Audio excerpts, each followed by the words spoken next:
Good afternoon, everyone. Bonjour tout le monde. Je m'appelle Alex Neve. Je suis secrétaire général d'Amnesty International Canada, branche anglophone. I'm Alex Neve, the Secretary General of Amnesty International Canada's English branch. In November 2014, after a protracted and contested extradition hearing and appeals that notoriously revealed many glaring weaknesses in Canadian extradition law and practice, Hassan Diab was extradited to France. He stood accused, though not formally charged, of a 1980 synagogue bombing in Paris, a terrible act of terrorism for which, of course, there must be justice.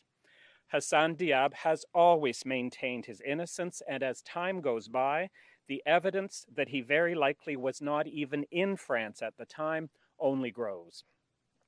In November 2014, who would have possibly imagined that his extradition to France, a close ally of Canada with a sophisticated legal system, would bring us to the point that Hassan Diab faces today, which is the following. For more than 2.5 years, Hassan Diab has been held without formal charge and without trial. 6 times, the investigating judges who are charged with the responsibility for looking into the facts and evidence have ordered that he be released on bail while their investigations continue. 6 times, those release orders have been appealed by the prosecutor and summarily overturned by the appeal court. The investigating judges have become more and more forceful in their orders, making it clear that they increasingly find that evidence points to Hassan Diab's likely innocence. Others will provide more detail about that evidence. Here's the key human rights concern. Liberty is an essential, precious human right.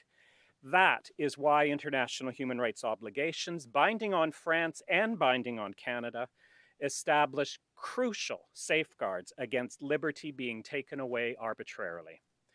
And there is now absolutely no doubt that France has breached those safeguards, has violated and continues to violate Hassan Diab's right to liberty, and thus stands in violation of numerous international human rights treaties ratified by France several decades ago. Because international human rights norms are clear. 2.5 years in detention without charge or trial in these circumstances violates the right to liberty. And when a series of well-substantiated judicial orders for release are summarily and routinely dismissed on appeal, the detention has become arbitrary and again violates the right to liberty. As such, Amnesty International has written to the French Ministry of Justice, raising these concerns and demanding answers. And we have written to the Canadian government, to 2 ministers, Minister Chrystia Freeland and Minister Jody Wilson-Raybould, and 1 parliamentary secretary, Omar Alghabra, responsible for consular affairs, all of whom have very important roles to play here. For Canada cannot casually stand by while the rights of a Canadian citizen continue to be so blatantly violated over what has now become an agonizingly prolonged period of time, violated by an ally from whom we should expect and demand so much better.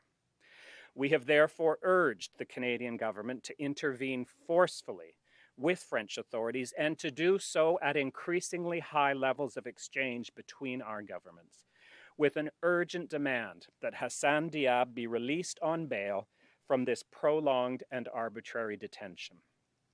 And we make that public today because 2.5 years is far too long for anyone's rights to be violated so cavalierly. When it involves a Canadian citizen, the Canadian government must act, and they must act now.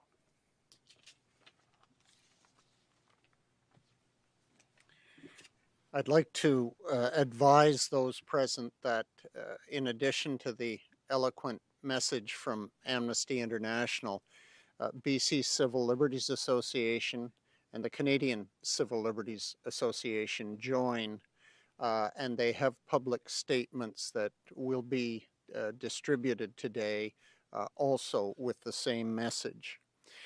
Let me say briefly, because I've spoken on this many times publicly now, this case, even in the Canadian setting for extradition, was a weak one at its highest from the outset, so weak that the Canadian judge said no conviction could reasonably be expected, assuming a fair trial.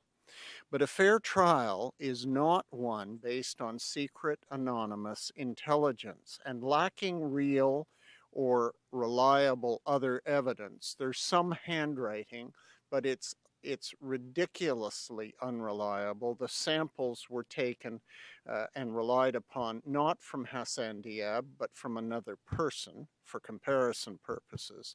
So lacking real or other reliable evidence, France relies on secret, anonymous intelligence, which in the first place is not evidence and is universally decried in being used as evidence in criminal prosecutions.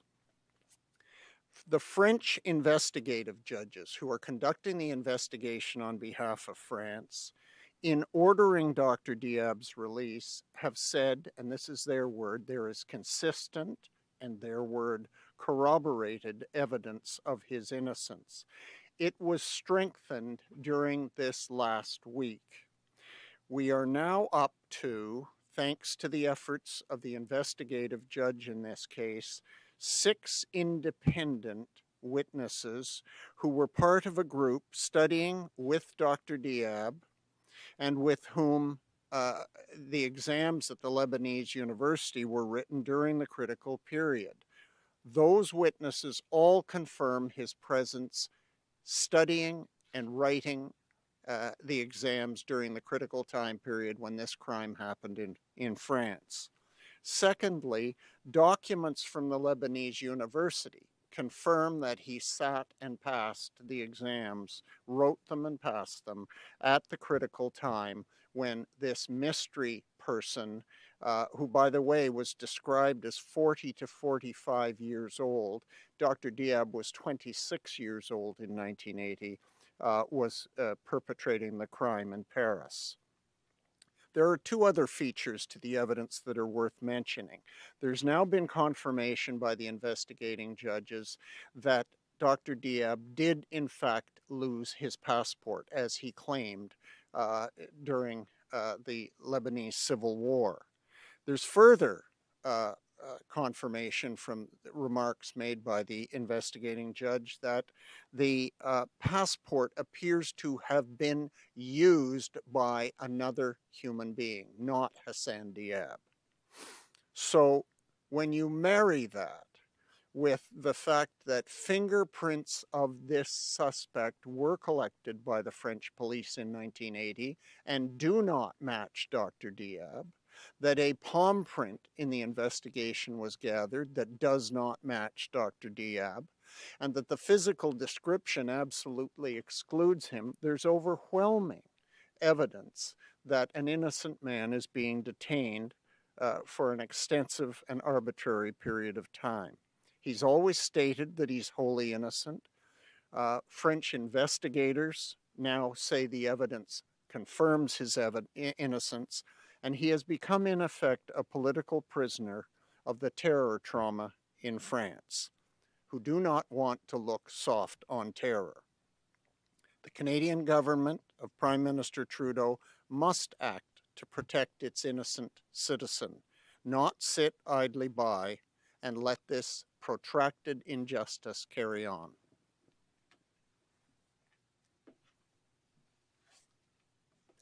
Bonjour, je suis Chantal Valran avec l'Association canadienne des professeurs et professeurs d'université. I'm Chantal Valran with the Canadian Association of University Teachers. The Canadian Association of University Teachers is the national voice of 70,000 academic and general staff at over 120 universities and colleges across Canada. CAUT has closely monitored Dr. Diab's case since his unjust termination by Carleton University soon after the allegations against him became public. We've since been gravely concerned by the violations of his civil liberties and human rights.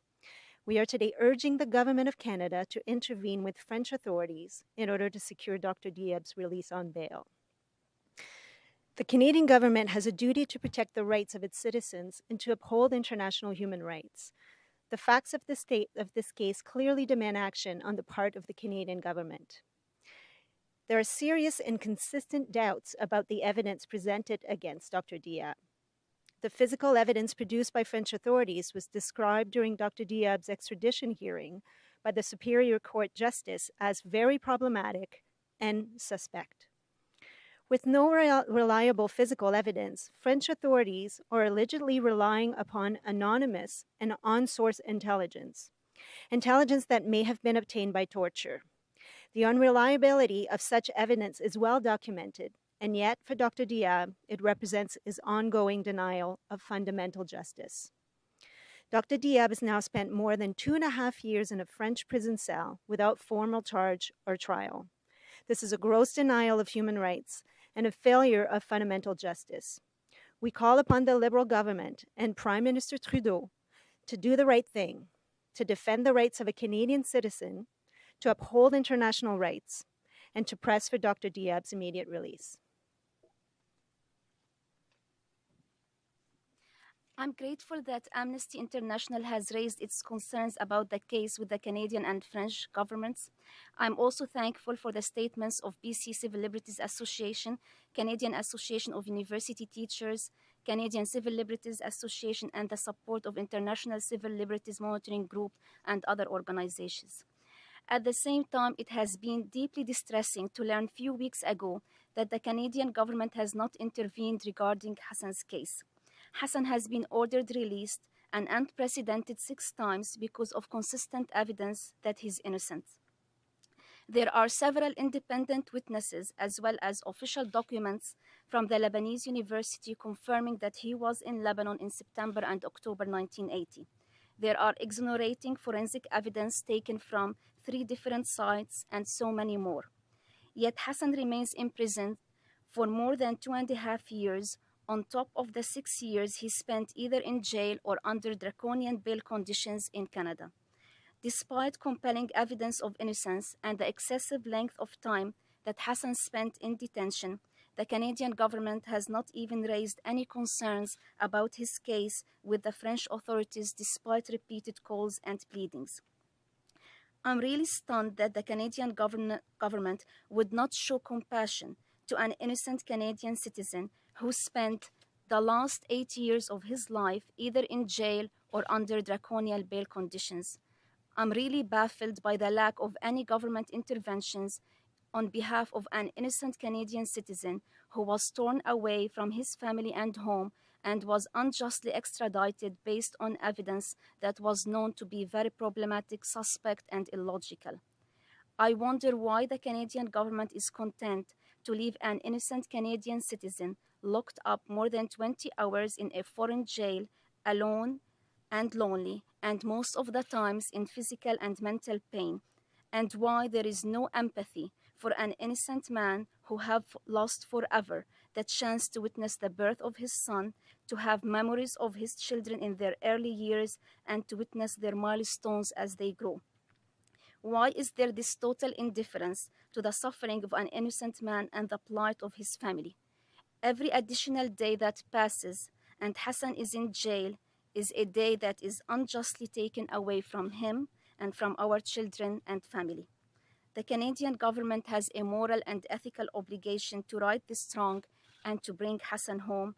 This was supposed to be the season of sunny days and ways. Thank you. So we're certainly prepared to answer any questions if there are any.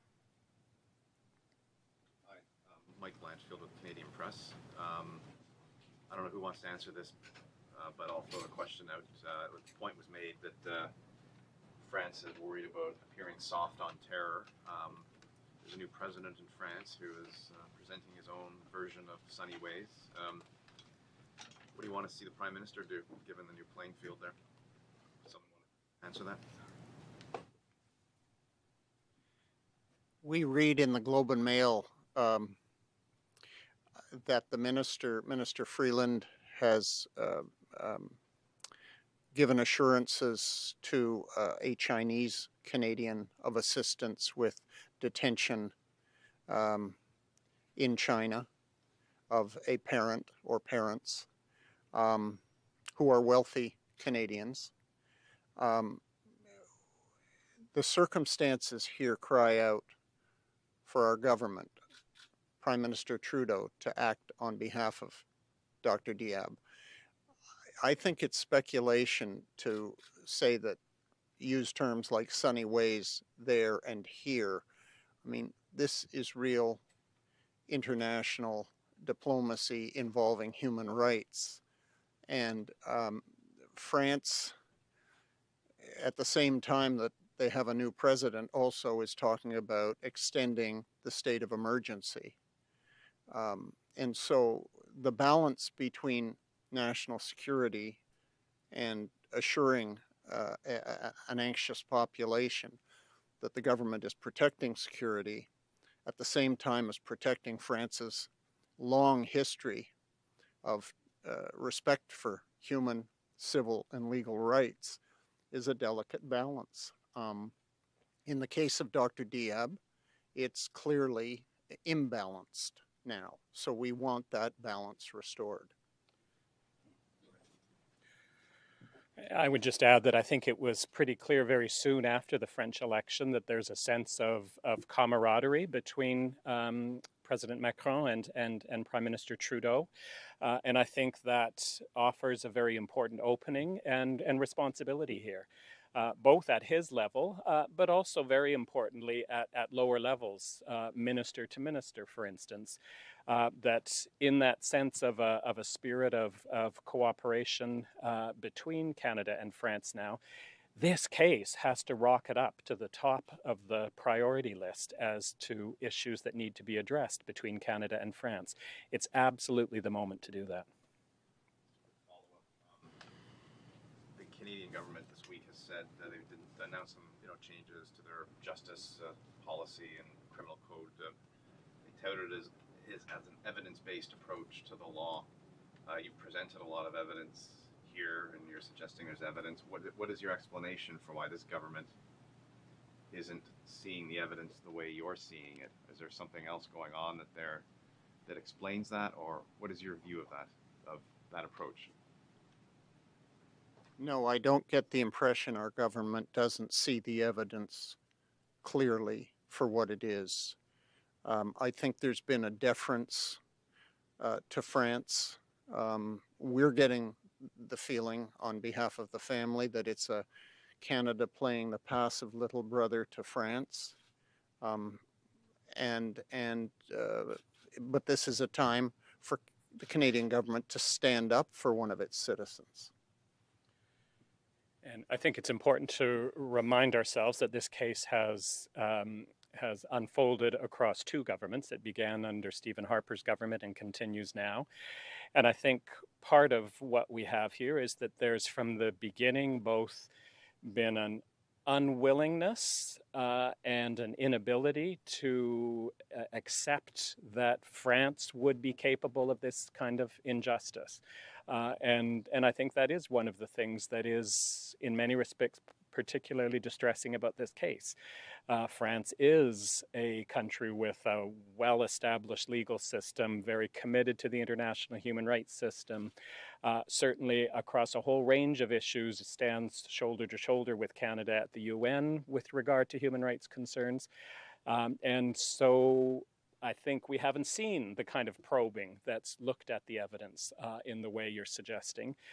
And we're all coming forward today now to say that has to stop. 2.5 years is far too much deference to give to a system that, in Hassan Diab's case to date, has delivered nothing but injustice.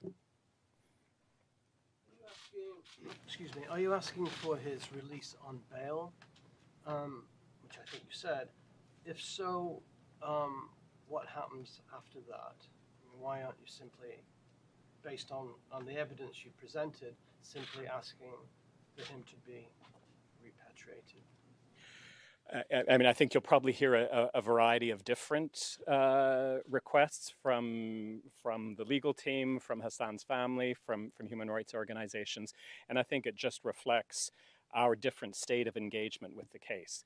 So Amnesty International, primarily through our French section, is engaging with the French government, has highlighted a number of concerns, all of the kinds of concerns that you'll see repeated in Amnesty's letter to the Canadian government, has noted Amnesty's view that in this context, therefore, French authorities appear to be in contravention of a number of international human rights legal obligations, and demanding some answers. Depending on how that continues to unfold, we may then get to a second stage where we are making a different kind of request. But our urgent, immediate concern is that in these circumstances, regardless of what happens in the long term to the charges against him and proceedings, etc., he should be free on bail right now. Under international human rights norms, there is absolutely no basis for his continued detention in these circumstances. So as an urgent first step, we want to see that happen. If I can add to that, from a legal perspective, we are asking for his repatriation based on the evidence of innocence. And the concern is this, that 6 times the investigative judges, the president and vice president of the investigation in the French system, and in the French system it is les juges who investigate, 6 times they've ordered release based on evidence of innocence. 6 times there has been detention on what can only be characterized in the circumstance given the evidence as arbitrary grounds, that it would cause public disorder in France to release him, and or that he is a flight risk. He is clearly no flight risk. He lived for multiple years, 6 years at least, in Canada under stringent bail conditions and never breached one of them. And he was released in Paris after the first of these release orders, before the French prosecutor could act, for 12 days and lived peaceably with another academic in Paris. There's no basis for that. Secondly, there's no basis for the ground that it would cause public disorder in France, except in the political sense. It is not threatening to public order to release an innocent man. So our concern is that he be returned, because the orders of the judge investigating and his vice president, he can order the end of the investigation, and he has ordered in his reasons a suggestion that further investigation will not show inculpatory evidence against this man. So if there is an end that is ordered to the investigation and a recommendation for no trial, we've no assurance that the prosecutor, who has appealed every one of these 6 release orders on the same spurious grounds, will not appeal that, have it overturned, have him sent to trial and convicted in a show but private trial for the same political reasons that he's been detained. He's being scapegoated. There's a necessity in France, after all these many years, to find a perpetrator. And he served as the scapegoating, culpable suspect. Now he's been proved by the judges almost conclusively to be innocent. And our fear is that if he isn't returned to Canada, he'll be, the history of 2.5 years of his experience in France suggests he'll continue to be subject to arbitrary and political punishment. Just one more quick question. Do you know how usual or unusual it is for a prosecution in France to resist an investigating judge in this way? I can only answer that with the words of the French lawyer William Bourdon, who is an experienced criminal lawyer in Paris, who says the situation in Dr. Diab's case is unprecedented in French legal history.